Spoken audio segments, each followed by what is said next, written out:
As a lawyer कहाँ ही आपको कि जिनको जरूरत है वो पहुंचती नहीं है, और जिनको जरूरत नहीं है वो लड़ती रहती हैं। तो वो जो झुका हुआ कायदा है वो पता नहीं अभी किस दिशा में, क्योंकि हम लोग परसेंटेज से बात करें कि 85% लेडीज के लिए झुका हुआ है, लेकिन जो 20% जो छल रही है वो इतना ज्यादा छल रही है कि कहीं का नहीं छोड़ती पुरुषों को। मैंने देखा हुआ है। तो इसीलिए मैं बैलेंस की बात हमेशा कर रही हूँ। जैसे शुरुआत ही जैसे आपने कहा, उसी से कड़ी में जोड़ूंगी कि स्त्री खुद ही चाहती है कि मुझे लड़का हो। उसे लगता है कि मैंने जंग जीत ली, कि मैंने सबको दिखा दिया कि मैंने लड़का पैदा किया है। तो ये जो भावना आती है स्त्री में, तो वहीं से शुरुआत वो होती है कि वो खुद ही को कम दिखा रही है। जैसे मैं बहुत प्राउड से कहूंगी कि मुझे दोनों बिटियां हैं और इतनी अच्छी तरह पढ़ी हुई है कि मैं उनसे नाम से जाना जाऊंगी, इतनी मैं खुश हूँ। तो अब मेरे घर में जो काम करती है, मैंने उसको हर तरह से समझाया। उसे 2 लड़कियां, लेकिन फिर भी तीसरी बार वो अभी प्रेग्नेंट है। किसी का नहीं मान रही है कि उसे लड़का चाहिए, वो भी पता नहीं वो होगा या नहीं होगा।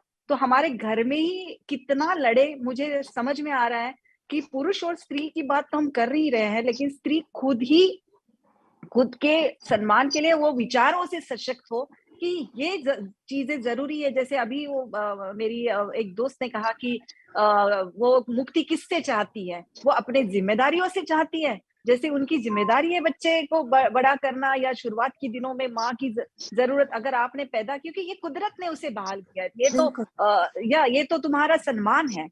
दूसरी ओर मैं देखती हूँ कि एक पुरुष हमारे अध्यात्म में, हमारे संस्कारों में है कि लक्ष्मी जी की पूजा हो जाती है, सरस्वती की पूजा, सारी सारी देवियां हमारी इतनी पूजी जाती है। उसी क्षण आरती हो रही है लक्ष्मी जी की, और वो अपने स्त्री से सम्मान से बात नहीं कर रहा है।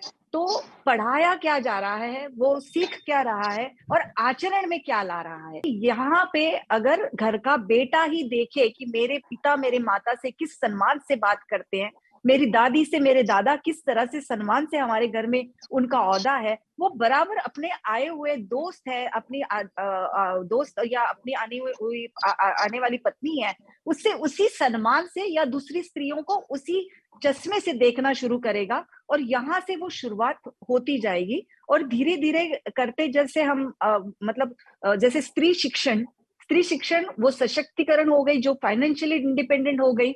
उसके बाद वो पढ़ते पढ़ते अपना औहदा तैयार करेगी, और फिर जाके पुरुष उसका सम्मान करने लगेगा अपने आप। ये मांगने वाली चीज सच में नहीं है।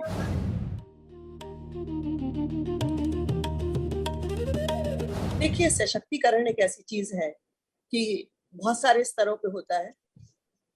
कागज पे होता है, व्यवहारिक तौर पे होता है, सामाजिक तौर पे होता है, और मानसिक तौर पे होता है।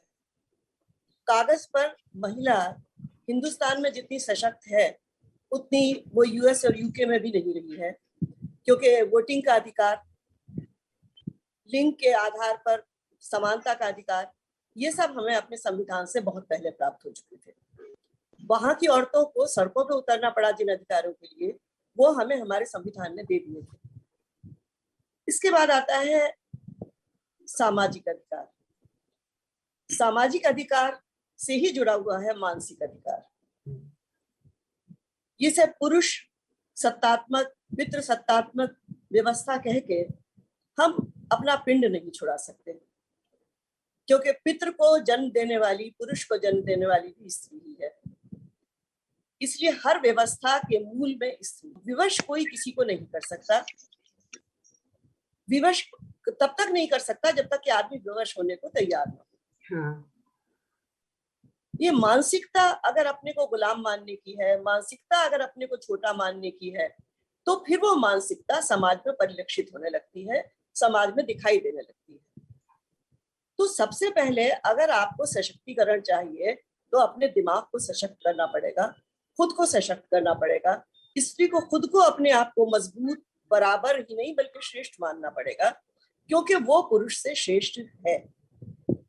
ये शारीरिक तौर पे भी सिद्ध हो चुका है, क्योंकि जितने भी एबॉर्शंस होते हैं, मिसकैरेज होते हैं, उनमें पुरुष फेटसेस ज्यादा होती हैं, स्त्रियां कम होती हैं।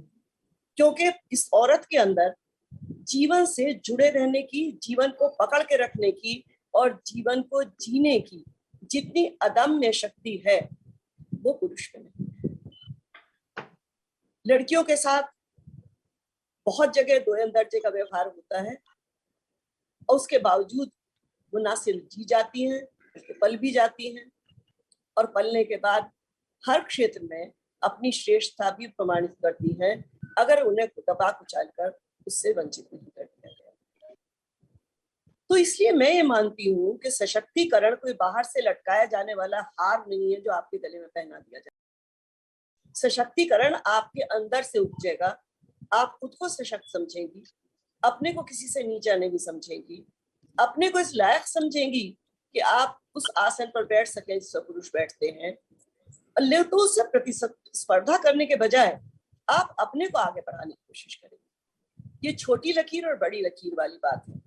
अगर आपको लकीर बड़ी करनी है तो अपनी लकीर बड़ी करें, पुरुष की लकीर को मिटा के थोड़े ना आप बड़ी। पुरुष आपका साथी है, आपका पूरक है, आपका एक भाग है। इसीलिए अर्धनारीश्वर की संकल्पना बनी थी हम बहुत पहले। तो उसे मिटा के आप आगे नहीं बढ़ सकती, अपने आप को आगे बढ़ाकर ही आप आगे बढ़ सकती हैं। और ये सशक्तिकरण आपके स्वयं के हाथ में है। ये आपको उपहार में नहीं मिलेगा, ये आपको किसी पुरस्कार में नहीं मिलेगा।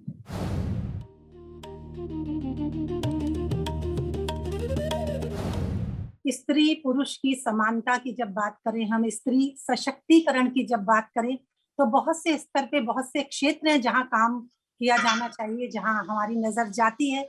लेकिन मैं जाऊंगी जड़ों में, जहां पे चैरिटी बिगिंस एट होम, घरों में, जहां पे किसी भी स्त्री का एक बच्ची के रूप में जन्म होता है, जहां लड़के लड़कियां बच्चों के रूप में जन्म लेते हैं और वहां उनका पालन पोषण होता है।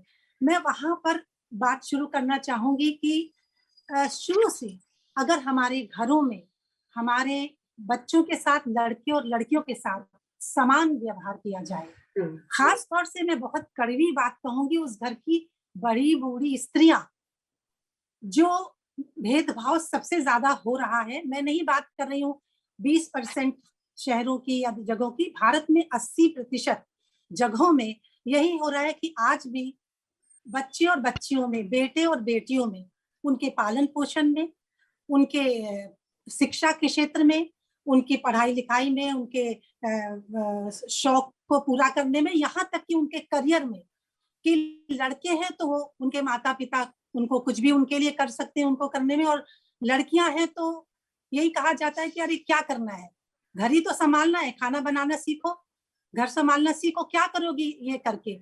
तो ये जो चीजें, और ऐसा आज भी हो रहा है। मेरे पहचान की कई बच्चियां हैं जो बहुत अच्छा पढ़ रही हैं, पढ़ना चाहती हैं, अपने घर से बाहर जाके पढ़ के आ भी गई हैं, लेकिन उनके घर वाले यही कह रहे हैं, वो लॉ कराई हैं, वो MBA कराई हैं, कि तुम्हें क्या करना है, शादी कर लो, तो तुम्हारा भविष्य सिर्फ शादी है।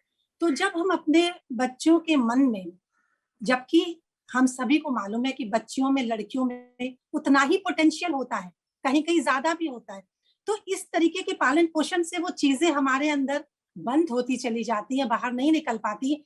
हम घर में सबकी बात मान के जैसा सब लोग कहते हैं कर लेते हैं, यहाँ तक कि शादी भी हो जाती है और बहुत सारी चीजें, बहुत सारे हुनर वहीं अंदर बंद होके रह जाते हैं।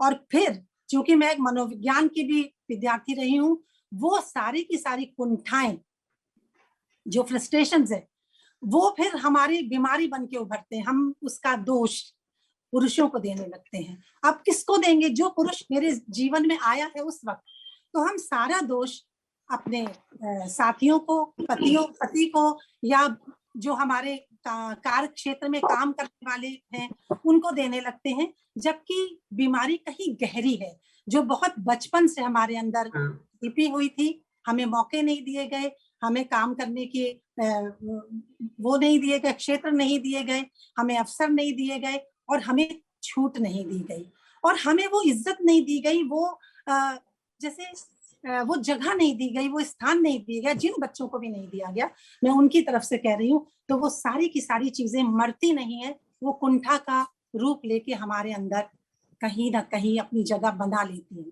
तो जो सारी चीजें, आज आपको याद होगा सुदर्शना जी, बहुत बहुत पहले, आपने 20 साल पहले धर्मयुग में एक कॉलम निकाला था, किस मोड़ पर है स्त्री मुक्ति मोर्चा। मैंने भी उसमें लिखा था, आप मेरे से भी पूछा गया था, तो मैंने यही कहा था कि स्त्री को मुक्ति किससे चाहिए। स्त्री मुक्त, पहले तो सवाल ये कि स्त्री मुक्ति चाहती किससे है, और क्योंकि ज्यादातर उसमें लोगों ने कहा पुरुषों से मुक्ति, ये घर बच्चे, जो भी लोगों ने कहा, आप लोगों ने, कि ये प्रिविलेज है हमारा, बच्चे पालना, घर संभालना, और ये सब हमको ईश्वर प्रदत्त है।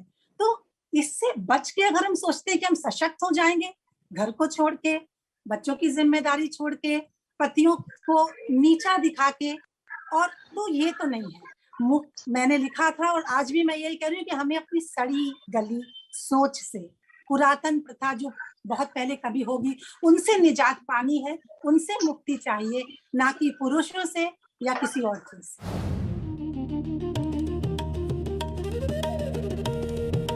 किसी भी फील्ड में काम करने के लिए सबसे पहले स्त्री को स्वयं अपने शरीर से बाहर आना होगा। जब तक स्त्री स्वयं अपने आप को शरीर तक सीमित रखेगी, अपने को देह समझेगी, तब तक उसे देह रूप में ही देखा जाएगा। जब तक स्त्री स्वयं अपने आप को निकाल नहीं देती देह से बाहर, ईश्वर ने आपको एक सुंदर स्वरूप दिया है, आप उसका खूब श्रृंगार करिए, खूब अच्छे से रखिए, खूब अच्छे, लेकिन सोच में देह से बाहर रहे। जब तक आप देह के भीतर रहेंगे, दूसरे की दृष्टि, चाहे वो स्त्री हो चाहे पुरुष हो, आपकी देह पे होगी। जब आप देह से बाहर होंगे, दूसरा आपको आपके व्यक्तित्व पे देखेगा, आपको आपके व्यक्तित्व के अनुसार ही आपका कोई नजरिया वो बनाएगा। तो होता क्या है कि हम स्वयं अपनी देह, ज्यादातर हमारा ध्यान कैसे लग रहे हैं, ऐसे ऐसे, ये बिंदी, ये लिपस्टिक, ये कपड़े, वो, उन सब से परे काम क्या है, अगर हम ज्यादा ध्यान उस पर देंगे और जींस टॉप पहन के चले जाएंगे तो वो ज्यादा इंपॉर्टेंट होगा। दूसरी बात ये महिलाओं के साथ जो हमें कहनी है कि ये बहुत सहूलियत के साथ बहुत जल्दी वो कहीं तो बहुत स्ट्रांग बन जाती हैं और कहीं महिला होने का फायदा उठाती हैं। तो ये एक दूसरी बात है जिससे उनको बचना है। इस बात से ये बहुत जरूरी है, जब हम बाहर निकलते हैं तो हम ना महिला है ना पुरुष है, हम इंसान है और हम काम करने के लिए निकले हैं। तो उस वक्त इस बात का फायदा उठाना ये जायज नहीं है, ये बिल्कुल भी। अगर हम इस बात का फायदा उठाएंगे कि हम औरत हैं तो हमें ये सहूलियत मिलनी चाहिए, तो हम इस बात की ज्यादती के लिए तैयार रहें कि हम औरत हैं तो इस किस्म की ज्यादती भी हमारे साथ संभव है, संभावित है। तो इन सबसे परे हो के वाकई में अगर हम काम करने निकलते हैं तो हमें नहीं लगता है कि स्वयं के प्रति जो नजरिया होता है ना, सबसे इंपॉर्टेंट वही होता है। जिस दृष्टि से हम स्वयं को देखते हैं उसी दृष्टि से दुनिया, समाज, लोग हमको देखते हैं। इसका शीर्षक है मकबरा। एक औरत थी अनारकली, उसने इश्क किया और जीते जी चिनवा दी गई ईंट पत्थर मिट्टी गारे की दीवार में। एक औरत थी अनारकली, उसने इश्क किया और जीते जी चिनवा दी गई ईंट पत्थर मिट्टी गारे की दीवार में। एक औरत थी मुमताज, उसने इश्क किया और मौत के साथ मिला उसे संगमरमर का ताजमहल। एक औरत थी मुमताज, उसने इश्क किया और मौत के साथ मिला उसे संगमरमर का ताजमहल। कुछ औरतें इश्क करती हैं और जिंदगी भर अपना मकबरा बनाती हैं जिसे वो घर समझती हैं। यह वसीयत, ये कि कांच के ताबूत में सफेद चादर में लिपटी हुई वो चैन से सो रही थी। कांच के ताबूत में सफेद चादर में लिपटी हुई वो चैन से सो रही थी। चारों ओर अजीब सा सन्नाटा था। अचानक एक स्वर फूटा, मिल गई, वसीयत मिल गई। पढ़ने वाला सन्न था जैसे उसे काट मार गया हो। पढ़ने वाला सन्न था जैसे उसे काट मार गया हो। वसीयत उसके हाथ से छूटी, कागज हवा में लहराया और ताबूत पे जा गिरा। अब सब उसे पढ़ सकते थे। अब सब उसे पढ़ सकते थे। लिखा था, इस देह को जलाना मत, ना ही दफन करना। इस देह को जलाना मत, ना ही दफन करना। इसे मेरे उन सब प्रेमियों को दे देना जिन्हें मैंने आत्मा से प्रेम किया, मगर उन्हें इस देह की चाहत।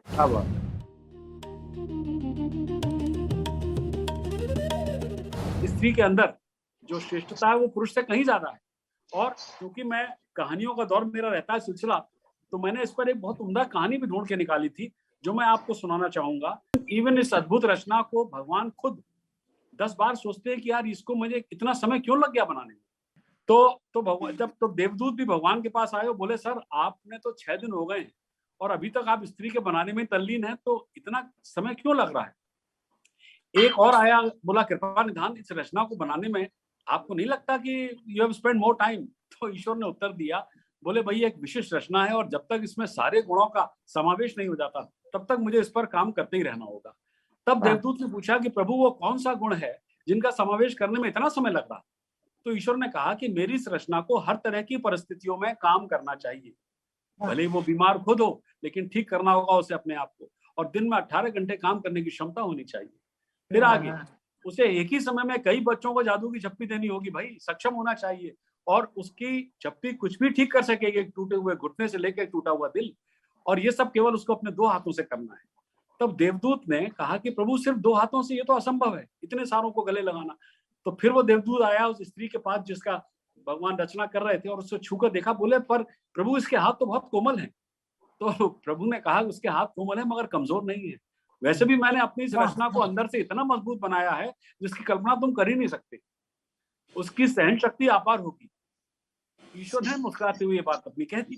तो क्या वो भी सोच सकती है? देवदूत ने पूछा। बड़ी इंपॉर्टेंट बात थी कि भैया सोचने का काम तो पुरुषों का है। परमेश्वर बोले वो न केवल सोच सकती है बल्कि तर्क वितर्क भी कर सकती है, और वार्तालाप में उसे परास्त करना आसान नहीं हो। फिर देवदूत ने स्त्री के गालों को छुआ हाथों से अपने, तो कहा भगवान ओहो ऐसा लगता है आपने ओवरलोड कर दिया, इस पर बोझ ज्यादा पड़ गया, देखिए ना गाल गीले हो रहे हैं। तब वो बोले, प्रभु ने कहा वो आंसू हैं। मगर वो किस लिए भगवान? देवदूत ने पूछा। तब प्रभु ने कहा आंसू उसके दुख, उसके संदेह, उसके प्रेम, उसके अकेलेपन, उसके सुख, उसके अभिमान को व्यक्त करने का एक तरीका है। प्रभु की इस रचना से देवदूत बहुत प्रभावित हुआ और बोला, भगवान आप वाकई अंतर्यामी हैं, आपने हर चीज के बारे में सोचा है, ये स्त्री आपकी वास्तव में एक अद्भुत रचना है। प्रभु ने भी सहमति व्यक्त की और बोला, सच है, मेरी इस रचना में आदमी को विस्मित करने की ताकत भी होगी। वो परेशानी का भारी से भारी बोझ उठा लेगी आसानी से। खुशी और प्यार के बांटने में भी उसकी कमी नहीं रहेगी। जब उसका मन अंदर से चीखेगा तो वो बाहर से मुस्कुराएगी। वो जिस चीज में विश्वास रखती है उसके लिए लड़ेगी। उसका प्यार बिना शर्त के होगा। जब उसके किसी प्रियजन की मृत्यु होगी ना देवदूत, तो उसका दिल टूटेगा, लेकिन उसके पास जीवन में आगे बढ़ने की ताकत होगी। फिर देवदूत ने कहा, इसका मतलब ये हुआ करना निधान कि वो एक आदर्श प्राणी है, परफेक्ट है, और इसमें कोई दोष ही नहीं। प्रभु ने उत्तर दिया, नहीं नहीं नहीं नहीं नहीं, इसमें बस एक ही दोष है, ये अपने महत्व को नहीं समझती, अपने वैल्यू को नहीं समझती, अक्सर भूल जाती है। कहानी खत्म हो जाती है।